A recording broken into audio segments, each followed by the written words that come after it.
Nakausap ko nung kamakailan lang yung aking mentor. Tapos, meron akong sinabi sa kanya na hindi niya nagustuhan. May pinag-usapan kami. Tapos sabi niya, you think it's all about you? Nobody gives a shit. If you failed in this aspect or nawala sa ito o nakuha, nobody gives a shit. Isa rin silang problema.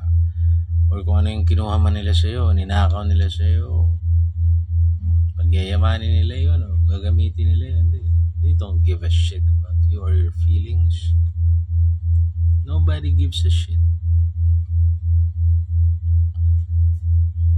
Even your own wife may problema. Even your own mother may ibang iniisip yan. Maaaring masasaktan siya for you.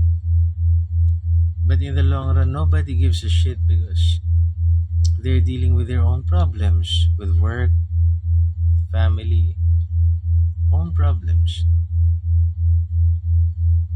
But you have to remember that people only react to you because you're some sort of para kang merong something sa iyo na nakaka-relate sila o pinagdadaanan nila o ayaw nila o nakikita nila sa yung sarili nila. That's why people who hate you, nayabangan siya. Ang yabang naman itong putang inang to. Mayabang kasi sila. What they see in you na negative is them. What they assume na gagawin mong masama sa kanila ay iniisip kasi nila sa iyo. And because di ka natitinag, mapalag ka, they think you're like them. Even though you're not. In a way,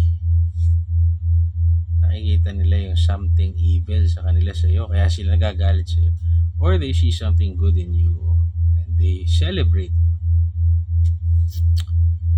That is why it's very dangerous na sa larangan ng politika, maghahalal ka ng ganyan siya naging presidente natin ngayon. Because it affects everybody.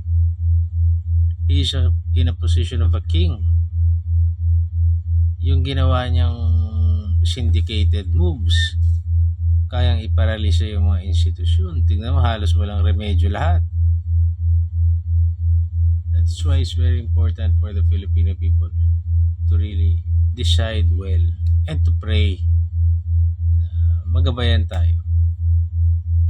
Si Pangulong Duterte, nakikita ko sa kanya yung mga pangarap kong gawin, yung mga pangarap kong mangyari. Wow, shit, sarap. Thank you, Lord. Nung umupo itong si Bongbong, Lord, why? Ba't ganito? Either way, there is a reason. Kaya pala nating maghalal ng matino. Historically speaking, kaya din nating maghalal ng gago. So, in that aspect, the Filipinos should pray kasi pwedeng matino yan all his life, walang blemish, walang bahay, pero pag umupo yan sa pinakamataas na posisyon, doon na uubusin niya lahat. So, sometimes, di ba? Lahat naman ng pangako, lahat ng sinabi, naman siya pakialam kung gagawin niya o hindi. O, dup-dup-dup, alaman na, ala siyang ginawang maganda eh. So, you have to pray. Si Duterte, hindi ko makilala yun eh. Tatakot ako, baka mamamatay tao lang, gano'n yung pinapalabas ng media. Pero pag upo niya, sa mga pinagagawa niya, oh Diyos ko, thank you. Salamat po ako eh. Anyway, kung makakarating to kay Tatay Diggs, salamat po sa inyong serbisyo. God bless you.